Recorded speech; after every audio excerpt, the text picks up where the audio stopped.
Hello students, welcome again.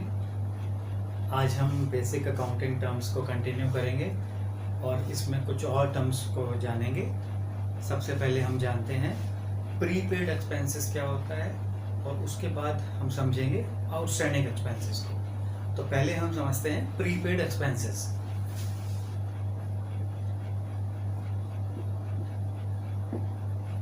Prepaid expenses, जैसे कि नाम से ही पता लग रहा है, prepaid it means paid in advance. कुछ ऐसे एक्सपेंसेस जिनको हमने एडवांस में पे कर दिया है। Advances paid in advance is termed as prepaid expenses. Usually क्या होता है, हम लोग सर्विसेज लेने के बाद ही पेमेंट करते हैं। सर्विसेज पहले ले लेते हैं और उसके बाद पेमेंट किया जाता है। लेकिन कभी कभी कुछ केसेस में ऐसा होता है कि हमने सर्विसेज ली भी नहीं है, स्टार्ट भी नहीं हुई और हमने पेमेंट कर दी है पूरे साल भर के लिए।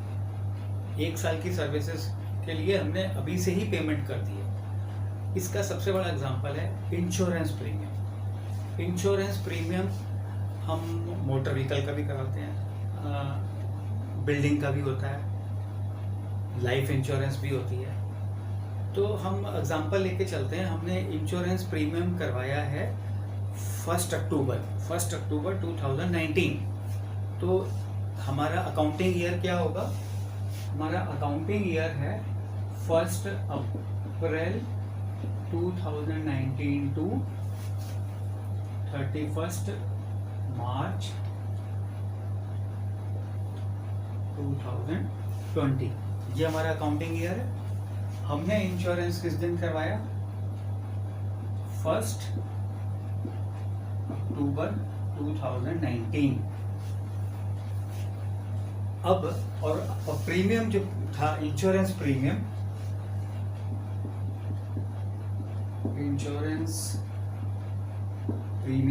ये था 12,000 रुपीज। फॉर एग्जाम्पल 12,000 रुपया 1 साल का लिए प्रीमियम था जो हमने पे कर दिया 1 अक्टूबर। इट मीन्स हम ये लगाएं कि 1,000 रुपया 1 महीने का है।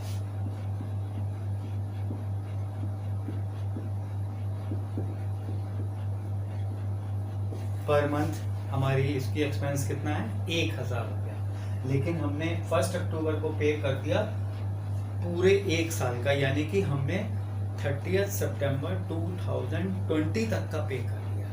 अब आगे देखिए, हमने अक्टूबर, नवंबर, दिसंबर, जनवरी, फरवरी, मार्च, ठीक है। ये कितने महीने हैं? 6 मंथ्स। इसके बाद हमारा अकाउंटिंग ईयर शुरू हो जाता है 2020-21। ये कहाँ से है?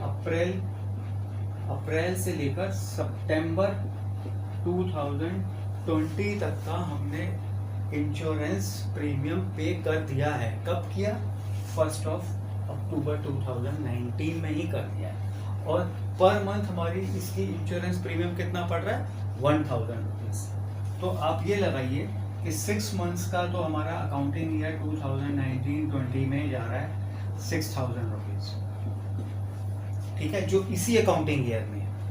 और 6,000 रुपीज हमने अगले अकाउंटिंग ईयर के लिए पेमेंट कर दी। तो ये 6,000 रुपीज को हम अब कैसे ट्रीटमेंट करेंगे? इसका अकाउंटिंग एंट्री कैसे करेंगे? इस 6,000 रुपीज को हम प्रॉफिट एंड लॉस अकाउंट में एज ए इंश्योरेंस प्रीमियम दिखाएंगे, एक्सपेंस दिखाएंगे एज ए इंश्योरेंस प्रीमियम। और ये जो 6,000 है जो हमने करंट ईयर में कर दिया है 2021 के लिए, ये हमारा हो गया prepaid expenses paid in advance. तो ये जो है 6,000 रुपीज, इसको हम बैलेंस शीट्स के एसेट साइड में एज ए करंट एसेट्स दिखाएंगे। तो 6,000 current assets, prepaid expenses, 6,000 as a expense, actual expense P&L account, debit side. तो ये इसकी अकाउंटिंग का है।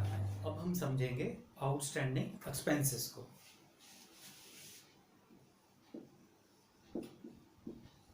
Outstanding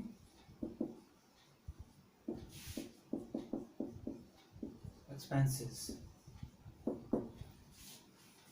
outstanding means not yet paid, अभी बकाया है। ऐसा काम जिसकी हमने सर्विसेज ले ली हैं लेकिन हमने पेमेंट नहीं करी है in the current accounting year, तो उसको बोलते हैं हम आउटस्टैंडिंग एक्सपेंसेस। इसको एग्जांपल के साथ समझते हैं। फॉर एग्जांपल, हमने ऑडिटर्स को हायर किया है, उनके चार्टर्ड अकाउंटेंट्स को हायर किया है टू ऑडिट आवर अकाउंट्स, और उनके ऑडिट फीस फॉर एग्जांपल हमने रखी है और 50,000 rupees. Audit fee is 50,000 rupees. और ये क्या करेंगे, हमारे अकाउंटिंग ईयर 2019-20 के अकाउंट्स के ऑडिट करेंगे। तो ये एक्सपेंस जो है ऑडिट एक्सपेंस, ये अभी हमने पे नहीं किया है बाय द एंड ऑफ 31 मार्च 2020, इसलिए ये आउटस्टैंडिंग है अभी। It will be paid in accounting year 2021 में पे होगा किसी भी महीने में। तो करंट अकाउंटिंग ईयर यानी कि 2019-20 के अंदर ऑडिट फीस हम इसको P&L अकाउंट में लेके जाएंगे एज एन एक्सपेंस 50,000 रुपीज़, और साइमल्टेनियसली बैलेंस शीट में भी लेके जाएंगे लायबिलिटी साइड में as a current liability 50,000 rupees outstanding audit fee के नाम से। तो ये थे हमारे दो टर्म्स आज के, prepaid expenses and outstanding expenses. अगले वीडियो में हम और कुछ बेसिक अकाउंटिंग टर्म्स लेके आएंगे। तब तक के लिए थैंक यू।